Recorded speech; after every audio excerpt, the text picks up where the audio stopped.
الاجواء هنا عالميه، مش موجوده والله في اي حته تانية.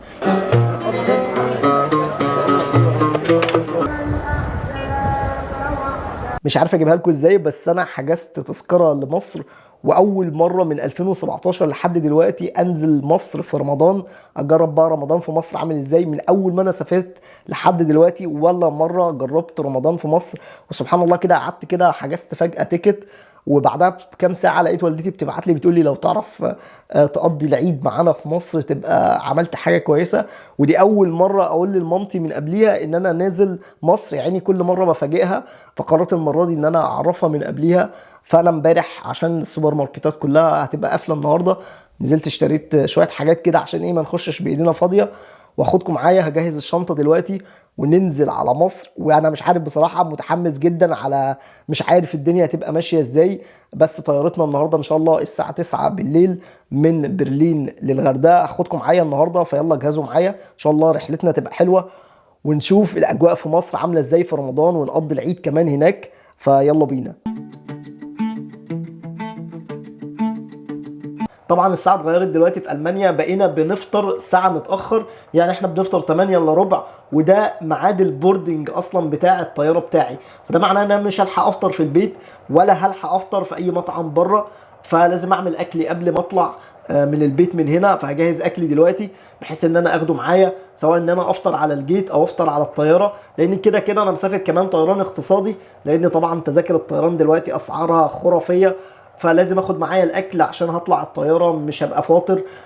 فلازم ان انا ابقى مجهز الاكل من قبلها، فبجهز اكلي دلوقتي وهاخده معايا ان شاء الله، ونتحرك بقى على البيت. قدامنا تقريبا ساعه وننزل من البيت، وبعد كده نطلع على المطار.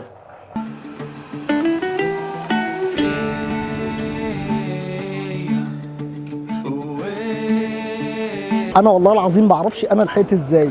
خدت البوردنج وعملت تشيك ان، القطر بتاعي اتاخر وما لحقتش القطر اللي قبليه، فربك ستر والله، ربك ستر مع الغلابه. واقف دلوقتي في التفتيش وان شاء الله نطلع الطياره. انا بدات اهدى لان انا بدات اتوتر شويه، وحسيت ان انا مش هلحق والدنيا بدات تغيم معايا، فربك ستر الحمد لله ربك ستر. وصلت خلاص على الجيت، والجيت هتفتح دلوقتي، وطالع خلاص على الطياره جاي لك يا مصر. الواحد بقى موده احسن كده مع نزله مصر وبيبتسم. خلينا نشوف بقى ايه رمضان في مصر فعلا حاجه تانية ولا لا.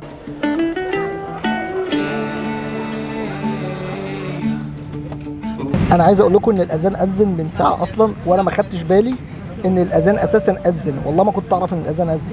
بسم الله الرحمن الرحيم. ان اللهم لك صمت على رزقك افطرت.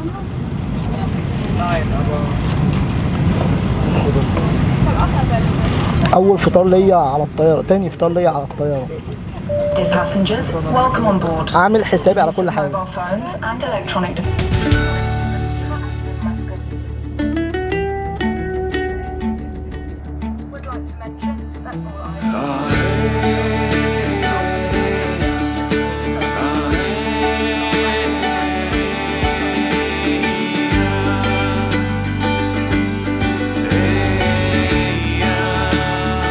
وصلنا الى ارض الوطن، لسه عاملين لاندنج دلوقتي في الغردقه.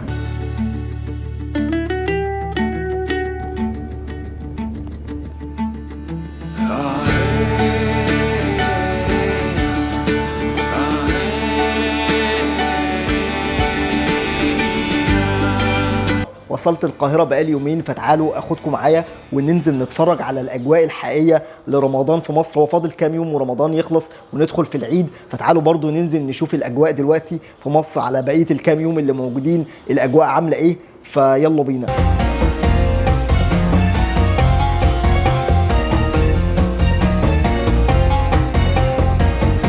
وعشان احس فعلا باجواء رمضان والعيد اللي داخل علينا كمان كام يوم، جيت شارع المعز عشان اوريكم الاجواء عامله ازاي. لسه في بواقي من الاحتفالات بتاعه رمضان او تجهيزات رمضان، والناس بدات تجهز للعيد. فتعالى اخدكم جوله في شارع المعز ونشوف الدنيا عامله ايه جوه.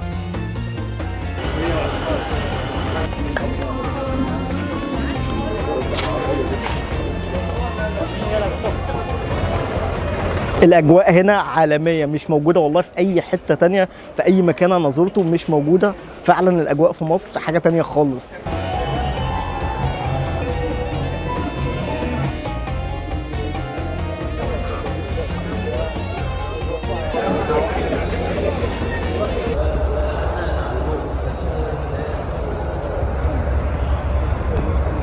دخلت جامع الحسين عشان اصلي العصر، ودي اول مره من اول ما انا اتولدت ان انا اخش جامع الحسين. وبصراحه ما كنتش متخيل الجامع حلو قوي كده من جوه، شكل الاناره، السجاد، اول مره ادخله وبصراحه انبهرت بشكله. فتعالوا اوريكم المكان جوه عامل ازاي، لان فعلا الجامع من جوه مبهر.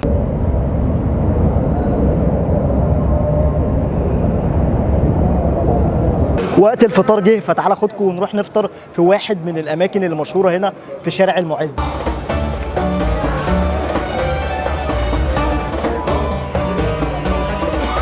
أشهد أن محمدًا رسول الله. وصلت على زينب خاتون، واحده من اشهر الاماكن اللي هنا في المعز. تعالوا اوريكم الاجواء عامله ازاي، لان عاملين بقى شويه ديكورات كده وحاجات كده تدخلك في جو رمضان بشكل رهيب.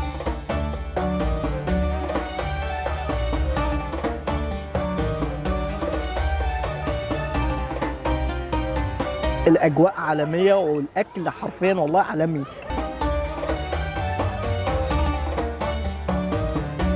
والله حرفيا ما فيش زي الاكل المصري. هخلص بقى افطار واخدكم ونتفرج على المعز بالليل، لان بالليل غير الصبح خالص، وانا بحبه بالليل اكتر من الصبح بكتير.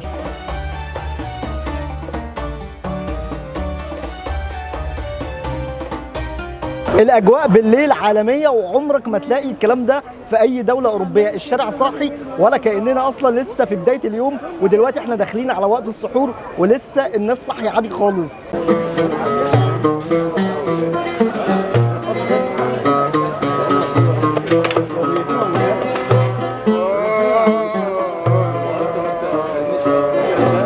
كل مكان في الشارع عالم مختلف عن التاني. عارف انت الاحلام الغريبه اللي انت بتحلمها وانت نايم، ادي انا عايشها دلوقتي.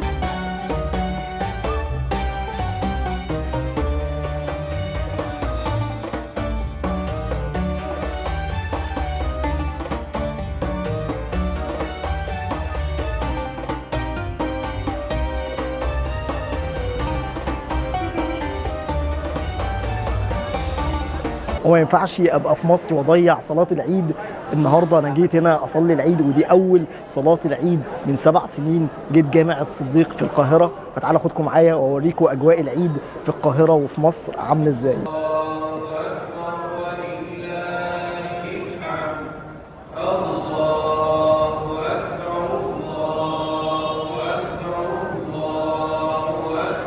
الاجواء عالميه، وده اكبر عدد انا شفته لمصلين لحد دلوقتي. المنظر من فوق خيالي، والعدد فعلا رهيب، وكميه عربيات وناس مستنيه الصلاه. ما شفتش العدد ده والله في حياتي.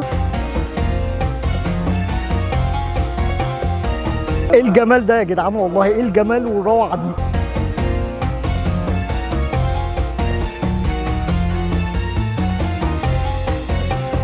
ودي نهايه الفيديو بتاع النهارده. حبيت اخدكم معايا في اجواء اخر كام يوم رمضان في مصر، واجواء العيد. رحنا سوا صلينا العيد. فلو انت وصلت للمرحله دي من الفيديو، لو انت على اليوتيوب اعمل سبسكرايب، لو انت على الفيسبوك اعمل فولو، واشوفكم في فيديوهات جديده. واتمنى ليكم يا رب دايما رمضان يعاد عليكم بخير، وكل سنه وانتم طيبين.